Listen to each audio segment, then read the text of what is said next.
In the northwest corner of British Columbia, right on the Alaska border, there are two towns in different countries operating essentially as one community.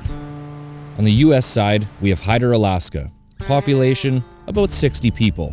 2 restaurants, 1 bar, that's it. Then there's Stewart, British Columbia. Population, about 400. 2 grocery stores, 3 cafes, a gas station, a school, and on the corner of 4th and Brightwell is the Empress Hotel. History of the Empress, as I understand it, and I've put pieces together, was originally built by a German financier who was basically creating a train hotel. It was in concert with the train line that was here, the Portland Short Line. And his name was Alvo von Alvensleben, quite the handle. And he was actually one of BC's earliest millionaires and a promoter and money guy out of Vancouver. He figured build it big and build it downtown, like center. He built a Pender block in Vancouver. And he was attached to a lot of big German money. The hotel was quite large. I believe it had 72 rooms, 48 on the perimeter, 24 on each floor, and then 12 in the interior on each floor. Those were the cheap rooms. On the inside, you got a view of the other window, and then there was a light vent and ventilation, I guess, in general. But there were glass pyramid skylights on the top when it was originally built. I only saw that in one old picture, and after that, they put a gabled roof on there, and that's what. But the original glass is still laying up in the attic in the dust. It ran for a couple years, but somewhere in that time between 1910, it was built in 1910, and the First World War in 1914, the town died here. He was in England trying to raise money in Europe, and he was coming back as war broke out, and he must have got wind that they were going to throw him in jail as a German national. And he didn't even come back to Canada. He came back to the States and the Washington side. And somewhere along the line, he lost control of the property.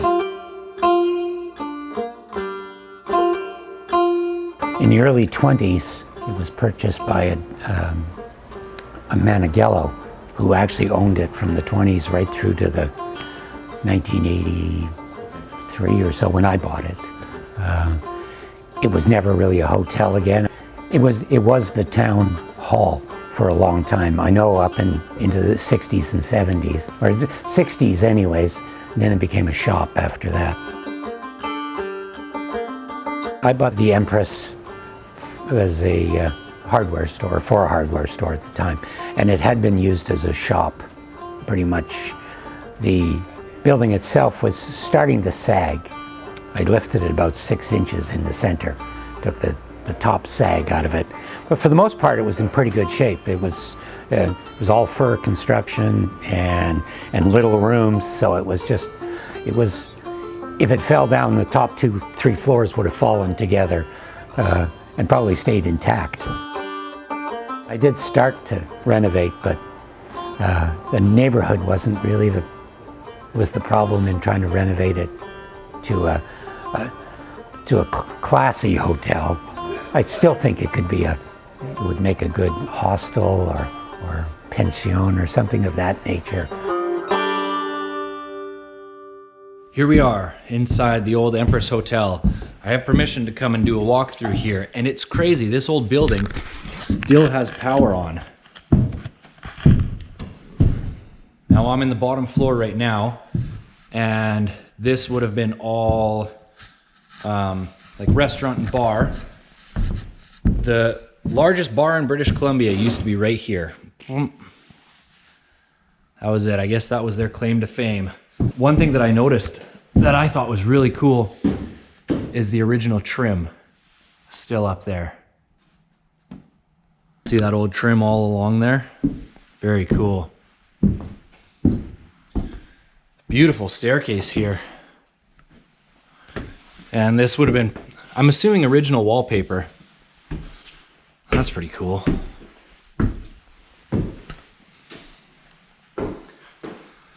This is interesting. Curious what this would have been for.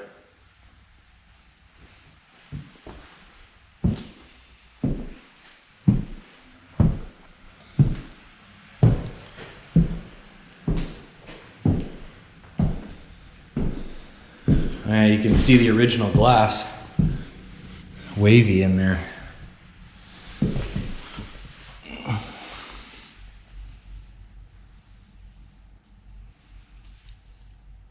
$1986. Not that old.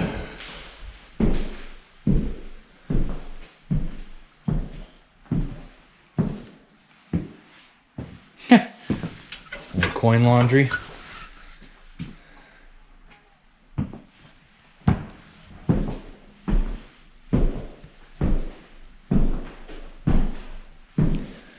Beautiful old doors. And one thing I noticed that's pretty neat is above these doors, all these windows are on hinges. Haven't seen that before.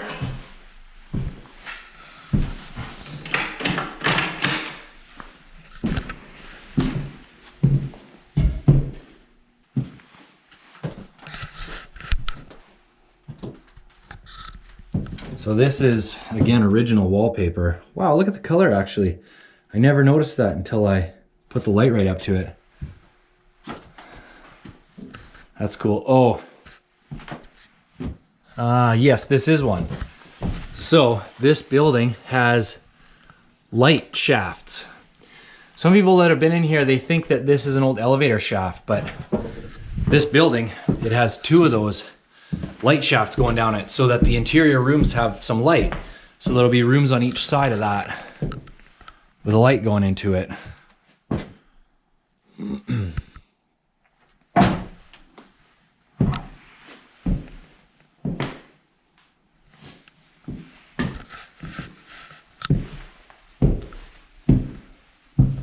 Look at this chair. It's like looking at the corner.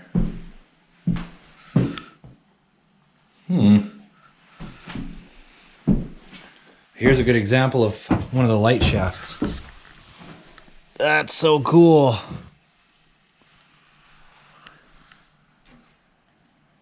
That box has some writing on it, but I can't quite make it out from here. Pretty neat though.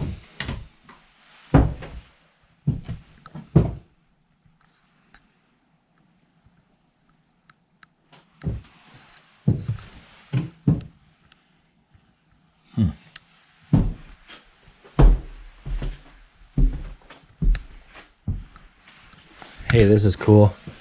These are insulators for the original wiring. Usually when you see those, it's up on the ceiling because that's what the lights would have been hanging from.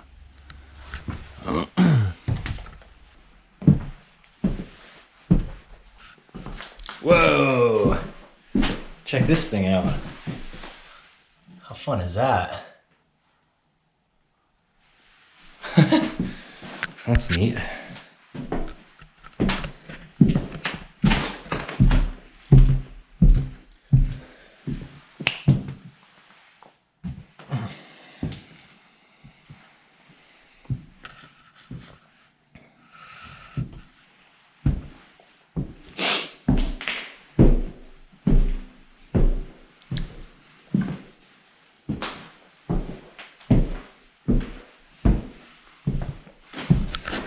Let's go up another level. I know the man that owns this, his kids used to spend the summers here when they were very young and used to play around in the hotel here. And then later they fixed up one of these suites and actually lived in it. So I'll show you guys that. This here, I mean, it's been many years now since anyone's lived in here, so it's much different, but how beautiful is this? Like this is industrial sector now, but it wasn't always. You just imagine living here, looking out over the town.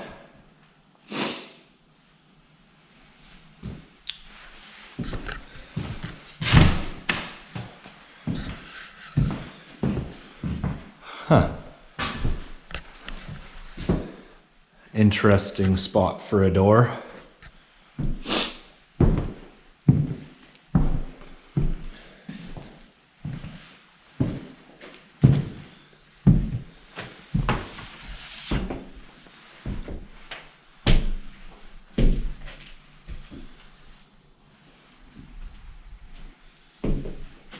Check this out.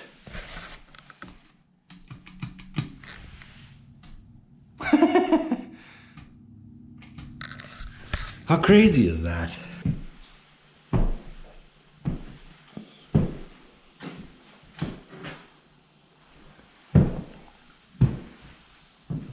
Look at this. This is like first generation fire extinguisher. Don't want to take it right out of there. I'd hate to break that. So cool though. That's actually the first one of those I've ever seen in person. Very cool.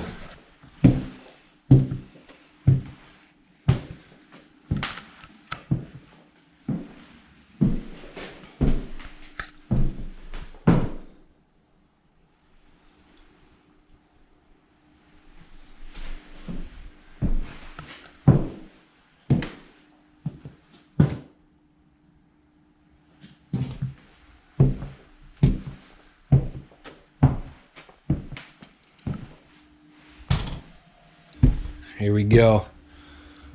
One more level up.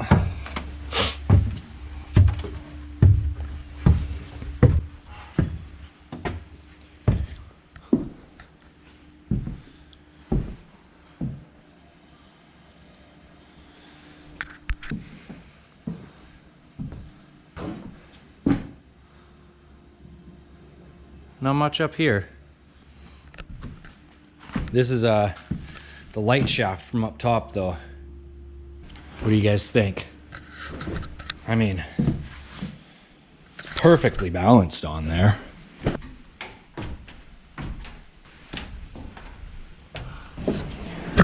Oh yeah. Wow. You guys know, I'm not a huge fan of heights, so let's get out of here. Won't lie to you, I enjoyed none of that.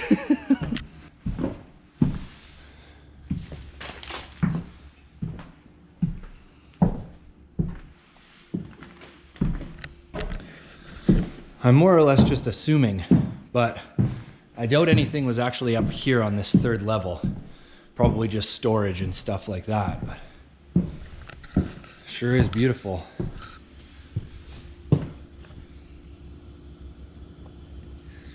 And you know what? For its age, this building is in surprisingly good condition.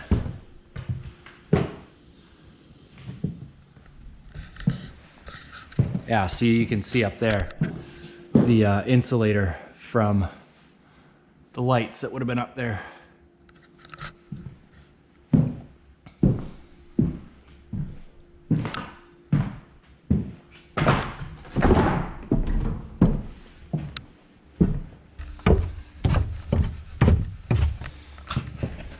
I'll show you guys something really cool.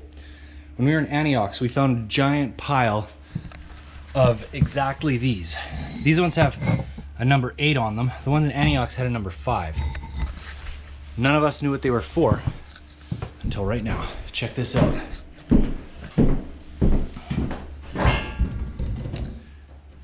It's a window counterweight. So when you open this, I mean, it's pretty sticky now, but before it was all sticky, you could open it, counterweight would go down. You can see the pulley up there. That's cool. I like that.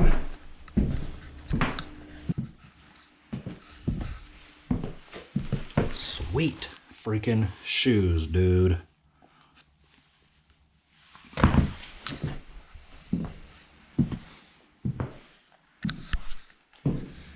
There you go. Toasters.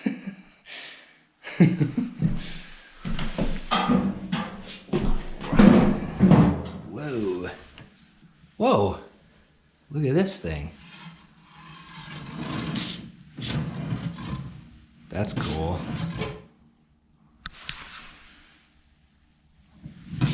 Super cool.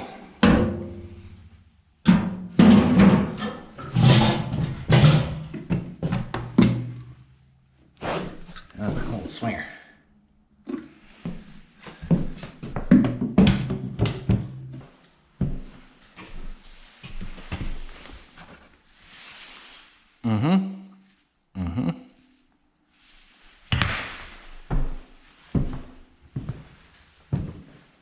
That's it. Back to the apartment. I tell you, I can't get over this though.